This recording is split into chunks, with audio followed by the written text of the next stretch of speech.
Court में पेशी पर जाते समय गुरुजी से मेरी मुलाकात हुई थी और गुरुजी ने मुझे साफ साफ कहा था कि इस कांड को करवाने में हरियाणा की सरकार, जज और वकीलों का कोई दोष नहीं है। और 2 साल के बाद मेरी जमानत हो गई थी, मैं जमानत हो गई। मैं और गुरु संत रामपाल जी महाराज दोनों कंटेम्प्ट वाले, चंडीगढ़ वाले केस में दोनों हैं, गुरुजी भी हैं और मैं भी हूँ। मैं और गुरुजी 18 तारीख का ये केस था और 28 को हम गुरुजी और मैं दोनों चंडीगढ़ गए थे तारीख पर।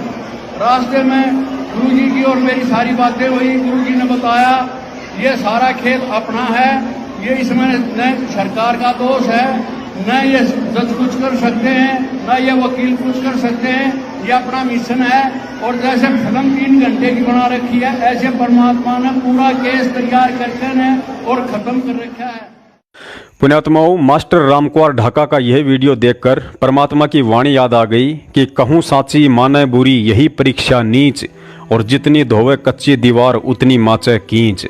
मास्टर रामकुमार ढाका के इस बयान को सुनकर यदि परमेश्वर की उन सभी प्यारी आत्माओं में जो सतलोक आश्रम मैनेजमेंट हरियाणा के मनमुखी आदेशों पर रात दिन फेसबुक, ट्विटर और व्हाट्सएप पर हरियाणा सरकार और जजों को दोष देते हुए आंखों पर काली पट्टी बांधकर अंधेरे में तीर चला रही है, उनमें जरा सा भी भक्ति का अंश और शर्म शेष होगी तो परमेश्वर से जाने अनजाने में हुए अपने पाप कर्म की दंडवत समायाचना करते हुए अपने घर बैठकर ही भक्ति करने लग जाएंगे।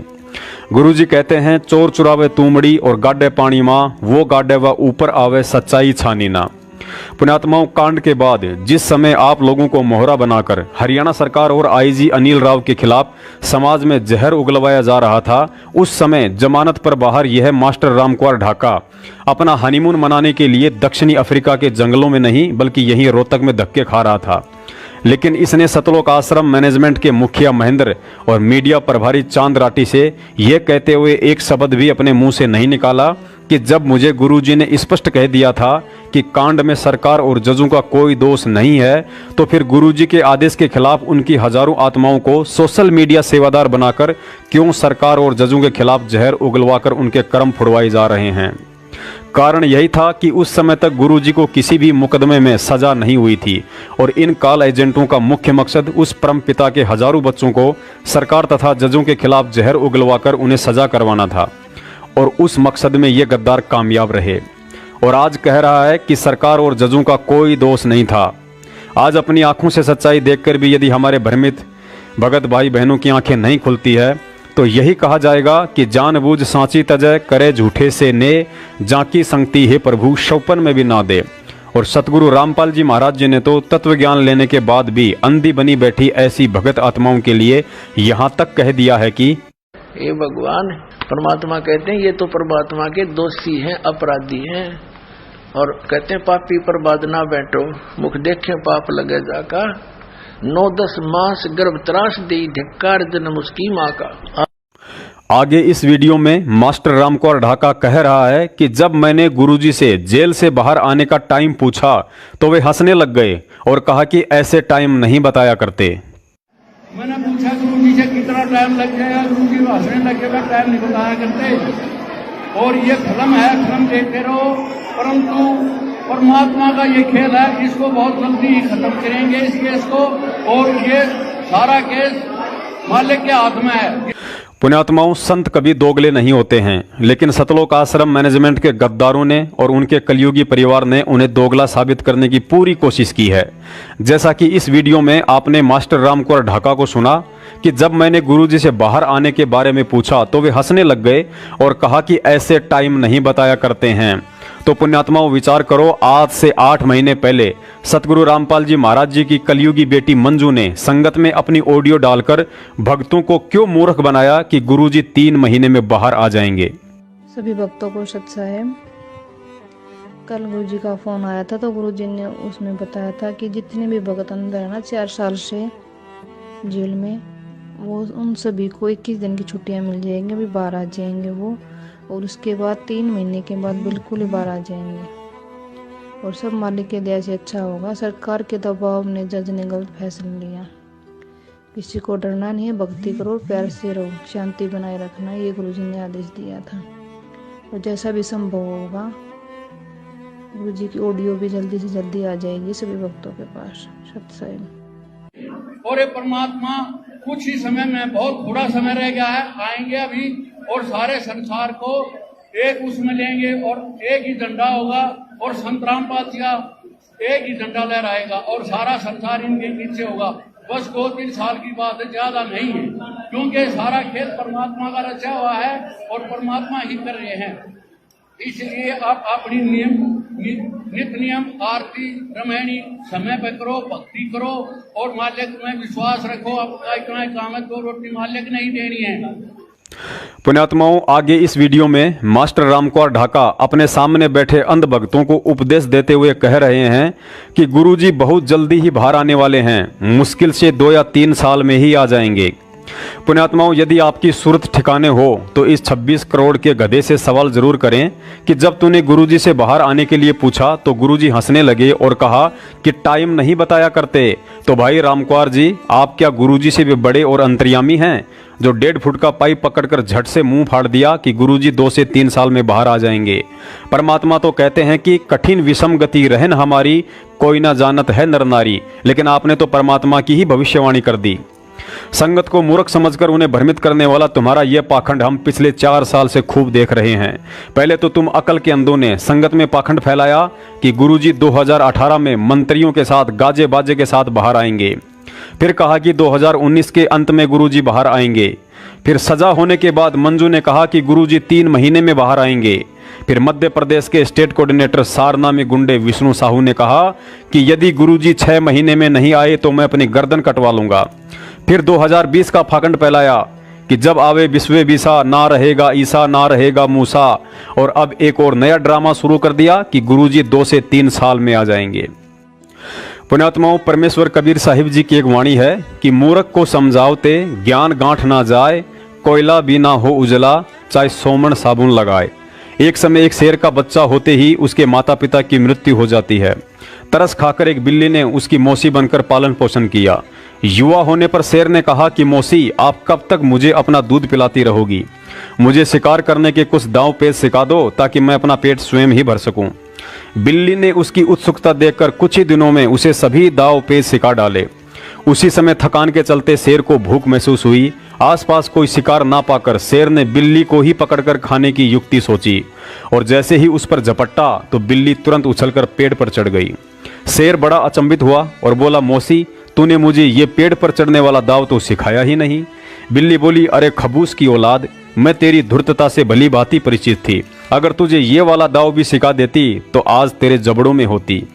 पुण्यात्माओं, ठीक इसी तरह अंतर्यामी सतगुरुदेव जी को इस काल प्रेरित सतलोक आश्रम मैनेजमेंट और अपने कलयुगी परिवार वालों की धूर्तता का पहले से ही सब पता था और बरवाला कांड के बाद अपनी आत्माओं को इन गद्दारों के जाल से बाहर निकालने के लिए अपने सत्सेवक बच्चों को वह विशेष दाव जिसे तत्व ज्ञान कहा जाता है, जिसे आधार बनाकर उनके शब्दों व सत्संगों में छिपे गूढ़ संकेतों को समझकर अपने भगत भाई बहनों को समझाने की सद्बुद्धि बख्शी।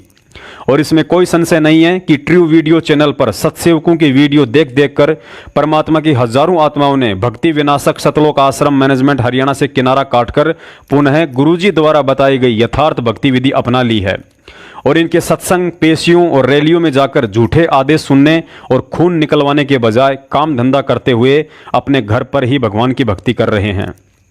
पुण्यात्माओं, सत्सेवकों को निमित्त बनाकर सतगुरुदेव जी जो भी वीडियो डलवाते हैं उन सब का एक ही मकसद होता है कि हम सतगुरु की यथार्थ भक्ति विधि को अपनाएं और परमात्मा के मिशन में सबसे बड़ा रोड़ा सतलोक आश्रम मैनेजमेंट तथा उनके कलयुगी परिवार वालों से झूठी आस्था हटाकर ज्ञान को आधार बनाया जाए। अब ये नाम प्राप्त करके इस दास से जय सार नाम भी प्राप्त कर लिया और फिर आप खुद वो नाम देने लग जाए किसी थर्ड पर्सन को से, मान ले वो एक नकली ड्रामा भी कर ले कि मैंने उससे आदेश ले लिया नाम देने का। नहीं, क्योंकि जिससे उसने नाम लिया है वो अधिकारी ही नहीं है इस नाम के देने का। तो ऐसे कोई उपदेश देता है तो वो अपना भी जीवन और उन भोली आत्माओं का जीवन व्यर्थ कर रहा है। तो इसी प्रकार काल अपने दूत इसी संगत में 1-2 तो हो चुके हैं लेकिन उनकी दाल नहीं गल पाएगी। जनता बहुत सियानी बना दी हमने, अपने श्रद्धालुओं को तोते की तरह रटा दिया है ये ज्ञान। अब उन दुष्ट आत्माओं से औरों को भी बचाएंगे और आप भी दूर रहेंगे। पुण्यात्माओं, इसमें कोई संशय नहीं है कि परमात्मा के आसपास या उनके परिवार में बेटा बेटी और भाई बंधु बनकर जन्म लेने वाले प्राणी भी कोई साधारण नहीं होते हैं। अर्थात उनके पुण्य कर्म इतने प्रबल होते हैं जो उन्हें जन्म से ही सतगुरु के सानिध्य में रहने का अवसर प्राप्त होता है। लेकिन साथ ही उन आत्माओं का दुर्भाग्य भी उतना ही अधिक प्रबल होता है जो उन्हें सतगुरु के उस शरीर से मोक्ष प्राप्त नहीं होने देता है। उदाहरण के लिए सतयुग में जिन दो आत्माओं ने शिशु रूप में लीला कर रहे परमात्मा का पुत्रवत पालन पोषण किया, लेकिन दुर्भाग्य से वे आत्माएं उन्हें परमात्मा स्वीकार नहीं कर सकी और काल जाल में ही रही। ठीक ऐसा ही त्रेता और द्वापर युग में होता है। ठीक वही लीला करते हुए वह परमात्मा कलयुग में प्रकट होकर नीरू नीमा के घर उनके पुत्र रूप में रहे, लेकिन दुर्भाग्य से नीरू नीमा ने अंत तक परमात्मा कबीर साहिब जी को अपने गुरु या परमात्मा रूप में स्वीकार ना करके अपने पुत्र रूप में ही देखा तथा मोक्ष से वंचित ही रहे। उसी समय उनके मुंह बोले बेटा बेटी कमाल और कमाली भी किन्हीं कारणों से मोक्ष से वंचित ही रहे। यही स्थिति 250 साल पहले आदरणीय गरीबदास जी महाराज जी के माता पिता और उनके बच्चों के साथ रही तथा परिवार का कोई भी सदस्य उस परम शक्ति के सानिध्य में रहने के बावजूद भी मोक्ष को प्राप्त नहीं हो पाया। और आज संत रामपाल जी महाराज जी के परिवार वालों के साथ भी यही घटित हो रहा है, क्योंकि परमेश्वर सतगुरु रामपाल जी महाराज जी के विधान और मर्यादाओं के अनुसार देखा जाए तो उनके दिवंगत सारनामी माता पिता का भी मोक्ष नहीं हुआ है। परमात्मा ने अपना विधान बताया कि इस सतभक्ति को अपनाने के बाद यदि आप मर्यादा में रहकर भक्ति करते हैं तो कभी अकाल नहीं गिर सकता है, घर में अमंगल नहीं हो सकता है, पिता से पहले पुत्र की मौत नहीं हो सकती है और बहन कभी विधवा नहीं हो सकती है। लेकिन आप सब जानते हैं कि सतगुरु रामपाल जी महाराज जी की माता इंद्रोमाई ने विधवा होकर शरीर छोड़ा है। गुरुजी के पिताजी 2014 में और माताजी ने 2016 में हॉस्पिटल में शरीर छोड़ा था, जो गुरुजी की भक्ति और विधान के खिलाफ था। सदा बाहर कर देगा इस पृथ्वी को, ये सत्कर मान लेना, एक विश्वास करके देखो। और जो क्रिया दास बताता भगवान की बताई हुई उसको करके देखो पूरा विश्व।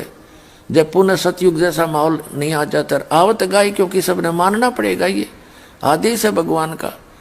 फिर देखना कैसे समय पर वर्षा होया करेगी, कोई अकाल नहीं गिरेगा, पिता से पहले पुत्र की मृत्यु नहीं होगी और कोई बहन विधवा नहीं होगी, क्योंकि भगवान ये समर्थ है, ये एक्सटेंड कर सकता है, हर एक की आयु को एक्सटेंड कर सकता है।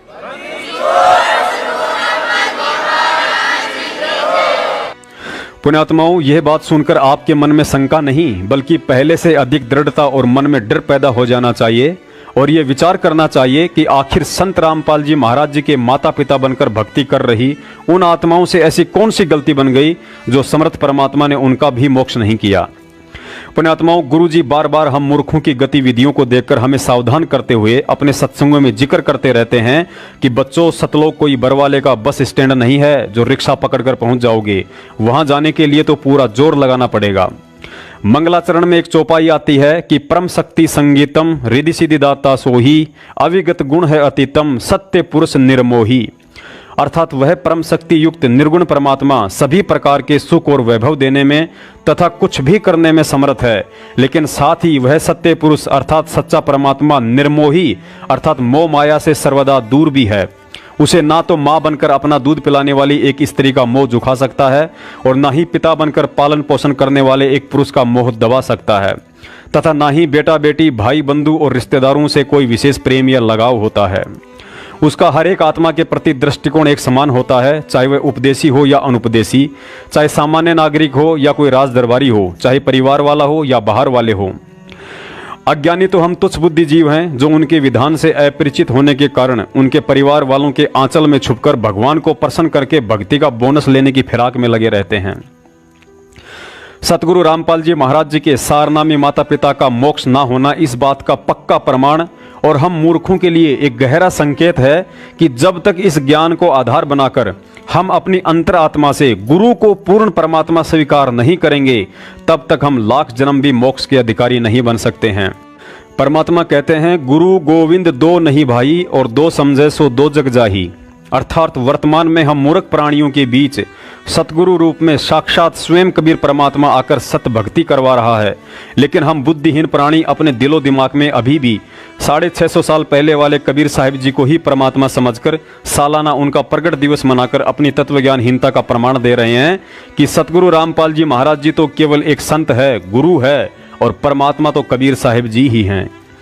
गुरु जी ने रात दिन 18-18 घंटे जागकर हमें इन अनमोल सत्संगों को दाएं कान से सुनकर बाएं कान से बाहर फेंकने के लिए नहीं, बल्कि हमारे दिलो दिमाग में यह दृढ़ विश्वास बैठाने के लिए सुनाए थे कि हु इज रामपाल,